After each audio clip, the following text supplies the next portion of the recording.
Kasakiya po. Kasi po yung mga tinatalakay po natin ngayon, ang tawag po sa sinasabi ko po sa inyo, history. History. Chismis noon, history. Kaya talagang absent po kayo sa history class nyo. Okay, so by the way, yung trend po natin, yung trivia, libre po yan. Mamaya po kung may time kayo, pwede nyo pong parahin para po ma-experience nyo. Yan, dyan siya. Okay, pwede nyo pong i-try mamaya. Free po yan hanggang 5 p.m. Okay?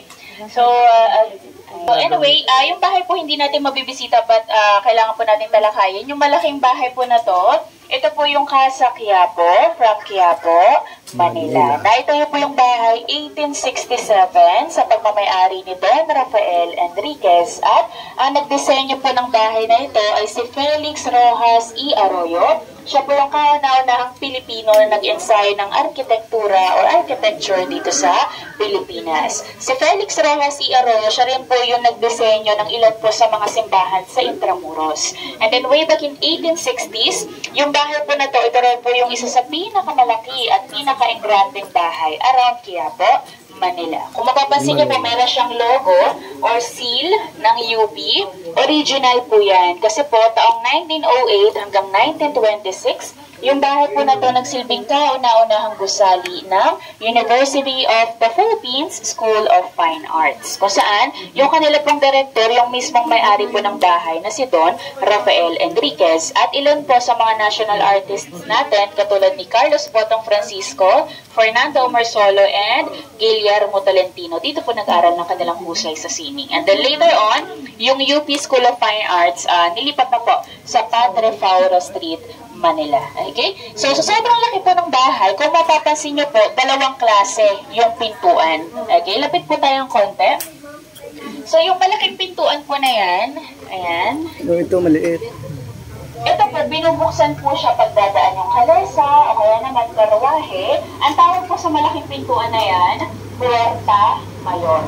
Okay? And then yung mas maliit na pintuan po dito, ito po yung daanan ng mga tao. Ang tawag po dito ay pustigo. Kung mapapansin niyo po yung pustigo, medyo maliit siya kumpara sa mga standard na doors natin nowadays. Kasi po, noong araw, di ba po tayong mga Pilipino, maliliit lang po talaga tayo. Ang typical na height po natin noon, 4'7", 4'9", 5 feet. Kung kaya, kung gusto niyo pong malaman kung tunay kayong Pilipino, pwede niyo pong i-check dito kung kasya po kayo.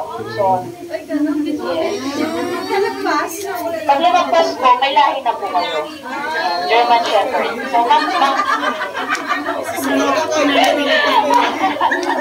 So, Ma'am Miss Anne, gusto mo try mo? Pilipino. Ay, sakto ka, ma'am. Sakto ka talaga. Ulang. May Kapampangan po ba?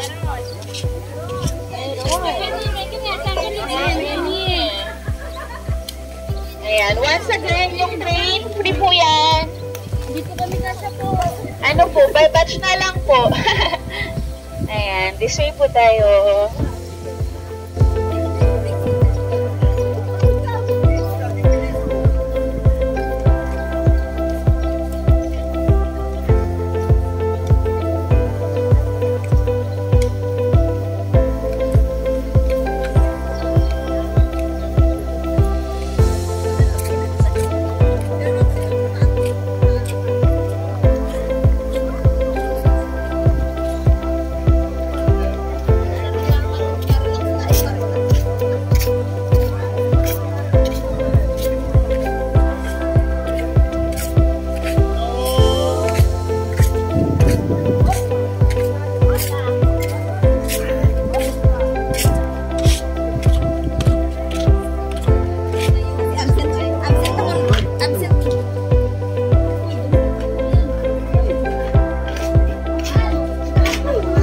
Marikit shop. Okay, so for my group, this way na po tayo.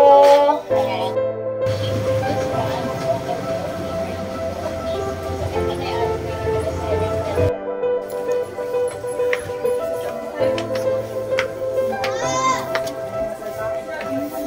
Kailangan iiwan ng chinilas dito bago magyari.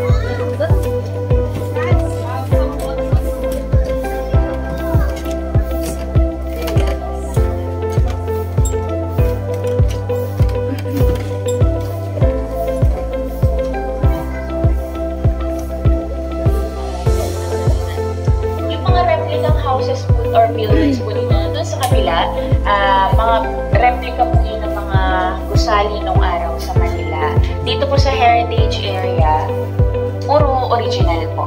Pero for the tour, ang binibisita lang po is specific houses na binibisita po dito. May mga chismis.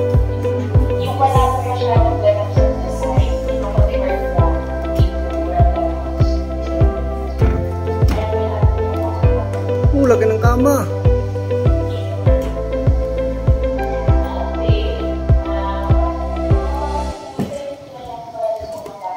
No, ganda ng gantong bahay noon. Ang mayaman ang talaga ito. Medyo bata-bata ng bahay. So, dito po sa kanan, yan po yung sala ng bahay. And kung mapapansin niyo po, yung sala, may yung mga buwan ng lamesa. Grabe ang kama. No. So, yung mga Pilipino po na maliliit. And dito po, sa sala, dalawa yung sala. CR. CR pala ito. Kapag po na yung bisita po dito. Laki na CR nila natin. Ito CR o, laki.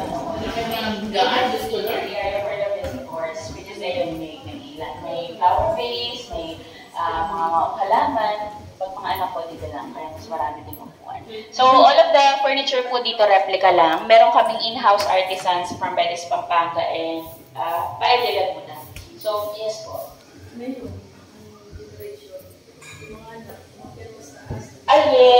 Yes, exactly. Unfortunately, gano'n na po ngayon. Ito po, actually, may makikita po tayo yan. So, nakikita niyo po yung transition ng mga traditional nung araw. So, ganito po noon. So, kapag may bisita, you have to be.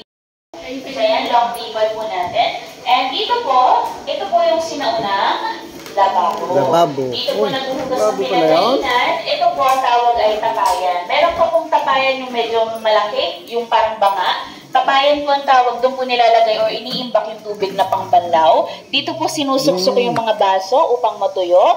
Ang tawag po dito sa sinaunang lababo ay? Baringgahan.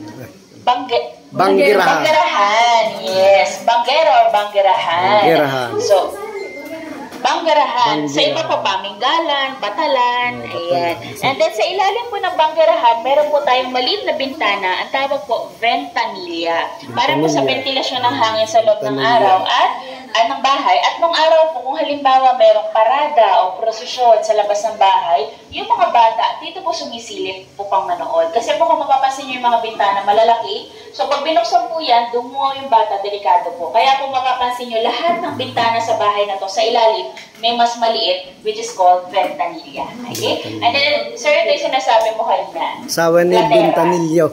Sawa ni Ventanillo. Yan. Ito po yung platera, yung escaparate. So, dito po, dinidisplay yung mga china, magagandang plato, korel, ayan. Pero hindi po siya ginagamit.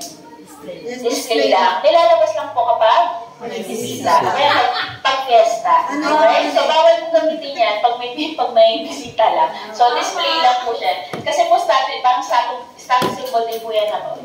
Magandang plato. Pero hindi namin yung ginagamit pag may bisita. Okay? Platera or escaparate. Yes, sige pa, pwede niyo po i-check. Ito, may kwarto pa po dito. Picture po kayo. Welcome po to Casa Lubao from Pampanga. From Lubao, punta tayo La Union. La Union.